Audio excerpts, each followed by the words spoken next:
안녕하세요. 틈틈이와 알아보는 미국 주식 틈틈이입니다. 오늘은 Hims and Hers, HIMS, 이 기업 하나만 제대로 파헤쳐봅니다. 네, 오늘 정말 흥미로운 기업을 다루게 되네요. 상상해보세요, 구독자 여러분. 단순히 우리가 영화나 음악을 매달 견제해서 보는 게 아니라 누군가 내 혈액을 분석하고 막 노화 속도를 추적해서 나만을 위해 맞춤 조제된 수명 연장 약물을 집 앞까지 배송해준다. 거의 SF 영화에 나오는 설정 같죠? 그니까요. 그런 구독 서비스가 있다면 어떨까요? 오늘 우리가 심층 분석할 기업이 바로 그 영화 같은 일을 현실로 만들고 있습니다. 사실 최근 3개월 동안 이 회사가 보여준 주가 흐름을 보면요. 그야말로 롤러코스터 그 자체였습니다. 와, 진짜 엄청났잖아요. 차트 보면 멀미날 정도예요. 맞습니다. 이번 2026년 2월만 해도 소송 리스크랑 규제 문제 때문에 주가가 14달러 59센트까지 폭락하면서 진짜 바닥을 뚫고 내려갈 기세였거든요. 그때 시장 돈이 엄청 안 좋았죠. 막 파산하는 거 아니냐는 얘기도 돌았고요. 그렇죠. 그런데 3월에 무려 40%가 폭등하더니 불과 3일 전인 4월 15일에는 하루 만에 13.7%가 추가 급등했습니다. 그래서 24달러 29센트를 터치했죠. 헬스케어 섹터에서 이 정도 시가총액을 가진 기업이 불과 3달 만에 이렇게 급단적으로 움직이는 건 진짜 이례적이잖아요. 네, 굉장히 이례적인 일입니다. 극단적인 공포와 환희를 오간 거죠. 차트만 떼어놓고 보면 무슨 밈 주식인 줄 알겠어요. 하지만 오늘 우리 심층 분석의 미션은 명확합니다. 어떤 부분에 집중하실 계획이신가요? 단순히 요즘 다이어트 약 팔아서 돈 버는 핫한 헬스케어 쇼핑몰이네 이런 식으로 겉핥기 리뷰를 하려는 게 아닙니다. 미국의 그 거대하고 복잡하고 또 엄청나게 비싼 전통 헬스케어 시스템 자체를 이들이 어떻게 우회하고 있는지 볼 겁니다. 그 기저에 깔린 진짜 핵심 기술력이 무엇인지 해부해보자는 거군요. 맞아요. 그리고 이렇게 극심한 변동성 속에서도 재무적으로 과연 생존할 수 있을지 그 구조를 오늘 낱낱이 파헤쳐보겠습니다. 좋습니다. 이 모든 극적인 주가 변동성의 한가운데에는 GLP-1, 즉 비만 치료제 비즈니스의 구조적인 지각 변동이 자리 잡고 있습니다. 우리가 흔히 아는 그 오젬픽이나 위고비 같은 기적의 비만약대 말하는 거죠? 네, 맞습니다. 원래 이 Hims and Hers Health, HIMSS의 가장 든든한 수익원은 복제약, 정확히는 컴파운딩 약물이었습니다. 컴파운딩이라는 게 쉽게 말해서 약사가 직접 원료를 섞어서 조제하는 방식이잖아요. 네, 특정 비율로 원료를 배합하는 거죠. 근데 원래는 원조 제약사의 특허 때문에 맘대로 복제해서 팔면 안 되는 거 아닌가요? 불법이잖아요. 평상시라면 명백한 불법이죠. 하지만 미국 식품의약국, 그러니까 FDA에는 약품 부족 명단이라는 게 있습니다. 그 쇼디지 리스트요? 네, 원조 제약사가 수요를 감당하지 못해서 약이 시장에 부족해지면 환자들의 생명과 건강을 위해서 예외적으로 전문 약국에서 기본 원료들을 배합해 대체약을 만들 수 있도록 허용해 줍니다. 일종의 합법적인 회색지대인 거네요. 정확합니다. 힘센 헐셀스는 이 예외 조항을 아주 영리하게 파고들어서 막대한 수익을 올리고 있었죠. 그러다가 FDA가 세마그로타이드 같은 주요 성분들을 그 부족 명단에서 슬슬 제외하기 시작하면서 상황이 급변한 거군요. 맞아요. 예외 조항이 사라지면 더 이상 합법적으로 맞춤형 복제약을 팔 수 없게 되니까요. 와, 그럼 완전 캐시카우가 날아가는 거잖아요. 기대가 설상가상으로 2026년 2월에 위고비의 원조 제약사인 덴마크의 노보 노디스크가 Hims and Hers Health, HIMS를 상대로 특허 침해 및 허위 마케팅 소송까지 제기했습니다. 그래서 2월에 주가가 14달러대까지 폭락했던 거군요. 네, 시장에서는 이제 이 회사의 가장 큰 수익원은 끝났다. 그 수억 달러짜리 소송 감당하다가 결국 파산할 거다 이런 비관론이 팽배했었죠. 그런데 불과 한 달 뒤인 2026년 3월 9일에 시장에 뒤통수를 치는 엄청난 반전이 일어납니다. 힘젠 헐스헬트가 자신들을 고소했던 노보 노디스크랑 공식 파트너십을 맺어버린 거예요. 네, 정말 극적인 전개였죠. 이제는 FDA 승인을 받은 정품 위고비를 자신들의 플랫폼에서 직접 유통하겠다고 발표했잖아요. 맞습니다. 소송 상대방과 손을 잡은 겁니다. 쉽게 말해서 바다에서 복제약으로 해적질하다가 덜미가 잡혀서 사형당할 위기였는데 갑자기 적국 정규 해군의 스카우트 제의를 받고 장교로 임관해버린 거라는 거네요. 그 해적 비유가 현재 헬스케어 시장의 판도를 정확히 짚어냈습니다.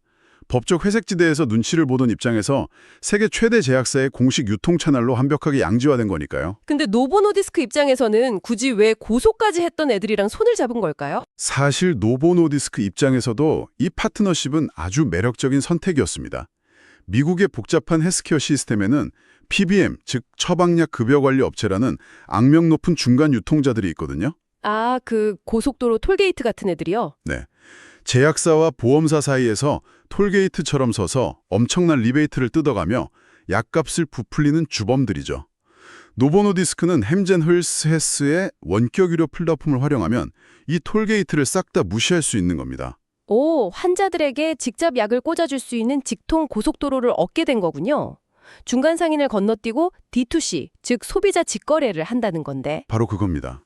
근데 대화가 산업 전반으로 흐르려는 것 같은데 잠깐만요. 그래서 이게 HIMS, 헬스 주가에는 무슨 의미죠? 정품을 팔게 되었으니 무조건 좋은 건가요? 3월에 주가가 40% 폭등한 건 시장이 가장 혐오하는 불확실성, 즉 노보노디스크와의 소송 리스크가 하루아침에 증발했기 때문입니다. 아, 일단 소송 비용 수억 달러가 굳었으니까요? 네, 그리고 정품 위고비를 찾는 수백만 명의 대기 수요를 단숨에 플랫폼으로 끌어들일 수 있는 티켓을 얻었죠. 하지만 재무적인 관점에서 이 파트너십은 치명적인 마진율의 딜레마를 가져옵니다. 마진율의 딜레마요? 어떤 부분에서요? 직접 원료를 섞어 팔던 컴파운딩 약물은 마진율이 엄청나게 높았습니다.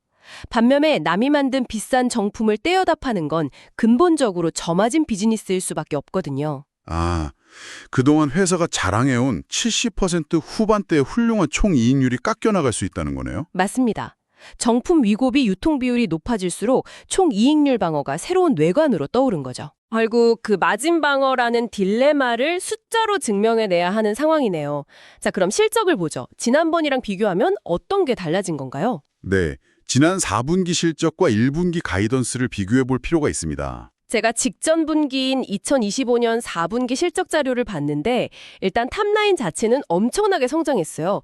분기 매출이 6억 1,780만 달러로 전년 동기 대비 28.4%나 증가했더라고요. 네, 매출 성장은 훌륭했습니다. 특히 플랫폼의 생명인 구독자 수가 251만 명으로 전분기 247만 명에서 꺾이지 않고 계속 올라가고 있잖아요. 거기서 가장 주목해야 할 숫자는 갭 기준 주당 순이익, 즉 EPS가 0.08달러를 기록했다는 점입니다. 이 숫자가 시장 기대치를 훌쩍 넘겼거든요. 오, 기대치를 상회했다고요? 네, 실리콘밸리의 원격 의료 스타트업들에게 이 흑자 전환이라는 건 정말 성배와도 같습니다. 우리가 더 이상 투자자들의 돈을 밑빠진 독에 붓듯이 태워서 연명하는 회사가 아니라는 걸 증명한 엄청난 이정표죠. 그러니까 구독형 비즈니스의 규모의 경제가 드디어 작동하기 시작했다는 신호군요. 맞습니다. 실적 발표만 보면 와, 우리 비즈니스 모델 완벽하다 이러면서 샴페인 터트려야 할 것 같은데 정작 다음 분기 예상치를 발표하고 나서 시장이 싸늘해졌잖아요. 가이던스에서 어떤 문제가 터진 건가요? 회사가 제시한 2026년 1분기 매출 가이던스가 6억 달러에서 6억 2,500만 달러 사이였습니다. 문제는 월스트리트 애널리스트들의 컨센서스가 6억 5,311만 달러였다는 점이죠. 아, 시장 기대치에 한참 못 미쳤네요. 네, 시장은 정품 위고비도 들여왔으니 당연히 다음 분기 매출이 폭발적으로 늘겠지 하고 기대했는데 회사가 아주 보수적인 숫자를 던진 겁니다. 투자자들 입장에서는 찬물을 뒤집어 쓴 셈이 된 거죠. 여기서 제가 소스 자료들을 보면서 좀 날카롭게 짚고 넘어가고 싶은 데이터가 있습니다. 어떤 데이터인가요? 이 회사의 비용 구도를 뜯어보면요. 전체 매출의 무려 45%에서 50%를 오직 신규 고객 데려오기 위한 마케팅 비용으로 쏟아붓고 있어요. 네, 고객 획득 비용이 상당히 높죠. 수익은 늘었는데 다음 분기 가이던스가 시장 기대치에 못 미쳤다는 건 결국 돈으로 구독자를 사오고 있는 구조적 한계에 부딪힌 것 아니냐, 이런 과서를 세워볼 수 있지 않나요? 아주 예리한 지적입니다. 결국 고객 획득 비용, CAC와 고객 생애 가치, LTV의 싸움이거든요. 이게 약간 클럽 영업이랑 비슷해요. 길거리에 있는 사람 우리 클럽 데려오려고 무료 음료수 쿠폰 막 뿌리고 택시비까지 쥐어주면서 엄청난 마케팅 비용을 썼어요. 네, 출혈 경쟁을 하는 거죠. 겨우 입장시켜서 구독자 수 1명 늘려놨는데 정작 이 사람이 들어와서 10,000원짜리 맥주 한 잔만 딱 마시고 바로 집에 가버리는 거죠. 다음 달 결제를 안 하는 거예요. 이러면 사장 입장에서는 입장시킬수록 손해보는 구조잖아요. 비유가 아주 찰떡이네요. 마진율 딜레마에 빠진 상황에서 언제까지 이런 밑빠진 독에 물붓기식 마케팅이 가능할지 월가도 정확히 그 지점을 공격하고 있습니다. 그럼 회사 측은 이 마케팅 비용에 대해서 뭐라고 변명, 아니 해명하나요? CEO인 앤드류 도버덤을 비롯한 경영진은 지금의 마진 압박과 가이던스 하락이 성장 한계가 아니라 초적차를 위한 선제적 인프라 투자의 결과라고 방어하고 있습니다. 아, 45% 마케팅 비용 외에도 뒤로 엄청난 돈을 투자하고 있다는 거네요? 구체적으로 어떤 인프라에 돈을 쓰고 있는 거죠? 크게 세 가지 거대한 축이 있습니다. 첫째는 인공지능 기반의 초개인화 시스템입니다. 인공지능이요? 네, 단순히 이 인스타그램에 광고 뿌리는 수준을 넘어서 고객의 방대한 건강 데이터를 인공지능이 실시간으로 분석해 수백 가지 약물 중 가장 최적화된 조합을 찾아내는 시스템을 고도화하고 있죠. 오, 꽤 본격적이네요. 두 번째는요? 둘째는 랩스, 즉 진단 인프라입니다. 최근 유어바이오 헬스 같은 기업을 인수하면서 고객이 굳이 병원 갈 필요 없이 집에서 혼자 체열하고 진단할 수 있는 기기를 플랫폼에 도입했습니다. 아, 집에서 피를 뽑는다고요? 대박. 그럼 세 번째는요? 마지막으로 가장 막대한 자금이 들어간 곳은 글로벌 확장입니다. 약 15억 달러라는 거금을 들여서 호주의 원격 의료 기업 유카립투스를 인수했거든요. 15억 달러면 거의 2조 원 돈이잖아요. 호주 시작이 그렇게 중요한가요? 호주 시작은 의료 규제나 시장 침투 측면에서 아주 훌륭한 테스트베드입니다. 이를 교두보 삼아서 영국, 독일 등 글로벌 시장으로 뻗어나가기 위한 막대한 초기 세팅 비용이 지금의 단기 마진을 짓누르고 있다는 게 회사의 설명이죠. 미래를 위한 투자라는 명분은 훌륭합니다. 하지만 결국 아까 클럽 비유로 돌아가서 그 막대한 비용의 의미가 있으려면 한 번 들어온 구독자가 계속 정기 결제를 유지해줘야 하잖아요. 그게 핵심이죠. 리텐션, 즉 유지율입니다. 제가 레딧이나 각종 리뷰 블로그에 올라온 2026년 캐신 실제 사용자 후기들을 싹 다 뒤져봤거든요. 현장 분위기가 재무제표가 말해주는 것처럼 마냥 장밋빛이 아니더라고요. 이탈률을 폭발시킬 만한 지뢰들이 도처에 널려 있습니다. 어떤 구체적인 사례들이 리스크로 작용하고 있던가요? 물론 엄청난 성공 스토리들도 있죠. 34살의 한 여성 사용자는 6개월 만에 24파운드, 약 10kg을 감량했다면서 식탐이 완전히 사라졌다고 극찬을 했어요. 네, GLP-1 계열 약물의 전형적인 효과죠. 문제는 그 이면의 부작용 호소입니다. 16년이 용량으로 약을 늘렸다가 끊임없는 설상을 구역질을 경험하고 결국 치료를 포기했다는 사례들이 꽤 많아요. 부작용 관리가 제대로 안 되고 있다는 거군요. 네, 더 심각한 건 운영 시스템의 붕괴 조짐입니다. 약이 너무 잘 팔리다 보니까 배송이 1주에서 2주씩 지연되는 사태가 발생하고 있어요. GLP-1 약물은 주기적으로 몸에 투여해야 리듬이 깨지지 않는데 배송이 안 오면 치료 흐름이 끊겨버리잖아요. 그렇죠. 게다가 어떤 사전 고지나 건강 상태에 대한 팔로우업 질문도 없이 어느 날 갑자기 구독이 강제 취소당했다는 황당한 불만도 줄을 잇고 있습니다. 그건 고객 경험 측면에서 치명적이네요. 그리고 구독자 시선에서 가장 열받는 포인트가 뭔지 아세요? 약값은 약값대로 내는데 매월 149달러의 멤버십 비용이 별도로 청구된다는 점입니다. 진료비 명목이라지만 고객들은 숨겨진 수수료처럼 느끼는 거죠. 방금 말씀하신 그 현장의 목소리들이 다달이 발생하는 월 반복 매출, 즉 ARR의 회사의 명운이 걸린 힘스 앤 헐스 헬스, HIMSHERS에게 가장 치명적인 아킬레스건입니다. 고객 서비스 부재나 배송 지연이 단순 불만이 아니라는 거군요. 네, 고객 서비스의 부재나 공급망 병목 현상은 즉각적인 구독 해지, 즉 이탈로 직결됩니다. 막대한 돈을 써서 데려온 고객이 반년도 안 돼서 떠나면 그 비즈니스 모델은 모래성처럼 무너지죠. 근데 저는 여기서 약간 반론을 던져보고 싶어요. 어떤 반론이시죠? CEO 앤드류 두덤이 최근 인터뷰에서 매일 1만 명에서 2만 명의 환자를 진료하고 있다며 엄청난 자부심을 보였잖아요. 이건 웬만한 세계 최대 규모의 오프라인 종합병원들보다 훨씬 많은 환자를 처리하는 스케일이거든요. 네, 트래픽 자체는 엄청나죠. 넷플릭스나 우버가 초기 폭발적으로 성장할 때 서버 터지고 배차 오류 났던 것처럼 구독자 250만 명 돌파하는 과정에서 생기는 이런 잡음들은 그냥 거대한 플랫폼으로 가는 단순한 성장통으로 봐줄 수 있는 거 아닌가요? 다른 테크 기업이라면 성장통이라 부르겠지만 헬스케어는 본질적으로 그 무게감이 다릅니다. 우버 기사가 길을 좀 헤매거나 넷플릭스 화질 떨어지는 건 그냥 짜증 한번 내고 넘어갈 일이죠. 생명에 지장은 없으니까요. 하지만 내 몸에 직접 지르는 주사액이 배송 지연돼서 투약 주기로 놓치거나 심각한 구역질이 나는데 의사랑 바로 연결이 안 된다. 이건 고객 입장에서 생명과 직결된 위협을 느끼는 겁니다. 아, 듣고 보니 차원이 다른 문제네요. Hims and Herself, HIMSHERS는 스스로를 단순한 약 배달 이커머스가 아니라 Medical Excellence, 즉 의료적 탁월함을 추구하는 시스템이라고 정의했습니다. 그렇다면 신뢰도 하락은 단 1%도 용납될 수 없죠. 환자의 신뢰를 잃는 순간 치명적인 장기 리스크로 전락합니다. 아, 하긴.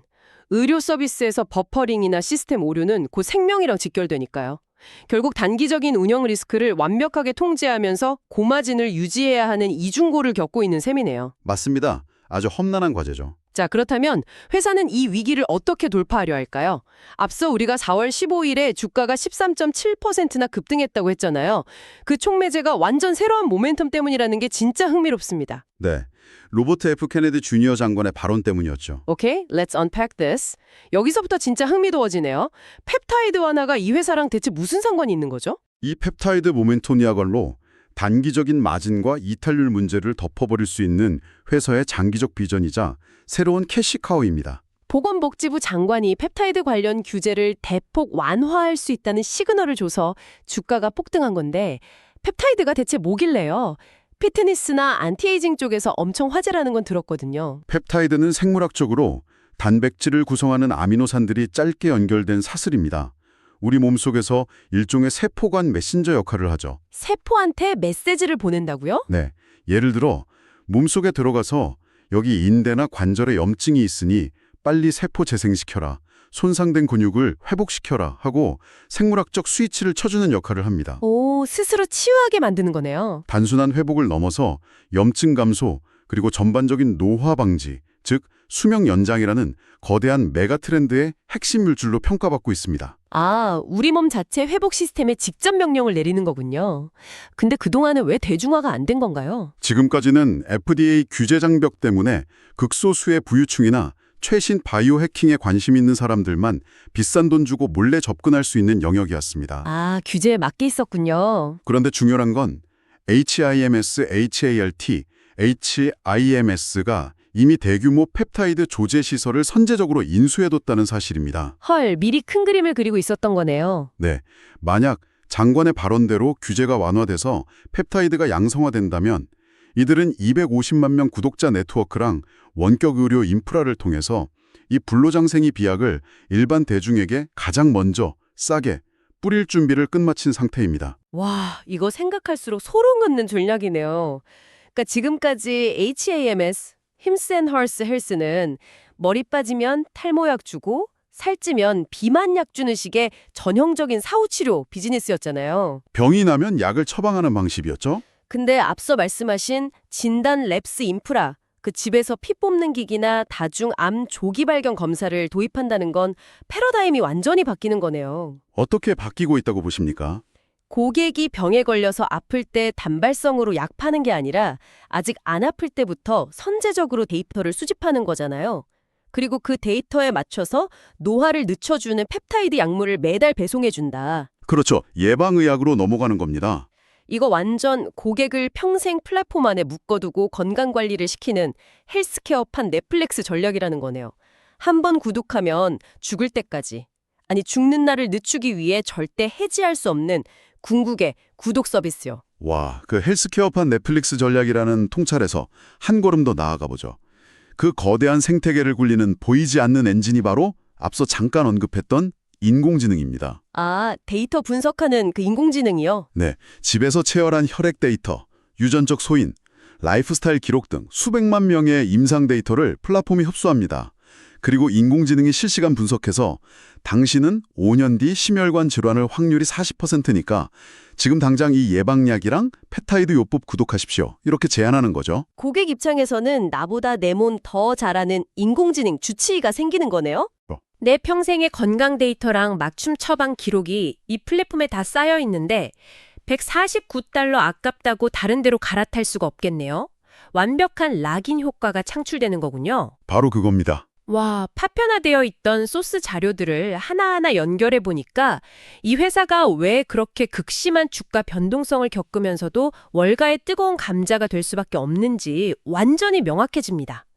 오늘 우리 심층 분석을 좀 요약해 보겠습니다. 네, 정리해 주시죠. 힘세한 헐셀스는 단순히 온라인으로 탈모약이나 다이어트약 싸게 파는 이커머스 회사가 아닙니다. 이들의 진짜 타겟은 너무 복잡하고 비싼 미국의 전통 의료보험 시스템 그 자체입니다.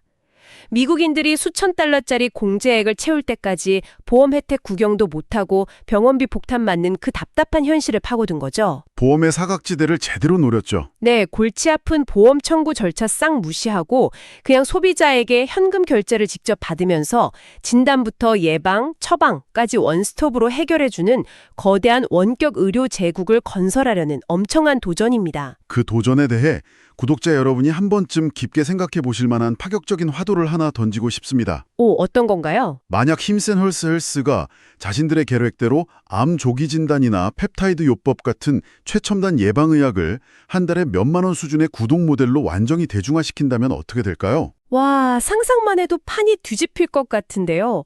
어쩌면 밀레니얼 세대나 G세대는 매달 수백 달러씩 내면서 정작 아플 땐 혜택도 못 받는 전통건강보험 가입 자체를 완전히 거부할지도 모릅니다. 대신 일상적인 의료는 오직 이 HMSN 헬스, HIMS 플랫폼 하나로 해결하는 완전히 새로운 시대가 올 수도 있죠. 헬스케어 패러다임 자체가 전통 병원이랑 보험사에서 우리 손안의 스마트폰으로 넘어가는 혁명이네요. 컴파운딩이라는 회색지대의 해적에서 시작해 이제는 인공지능과 예방의학을 무기로 헬스케어 산업의 룰메이커 자리를 노리는 이다나. 과연 이들은 혁명을 완성할 수 있을까요? 아니면 규제의 벽에 부딪혀 한계에 다다를까요? 자, 구독자 여러분은 HMSN 헬스, HIMS의 미래를 어떻게 보시나요? 댓글로 여러분의 생각을 남겨주세요. 틈틈이는 다음 시간에 더 깊이 있고 흥미로운 심층 분석으로 돌아오겠습니다.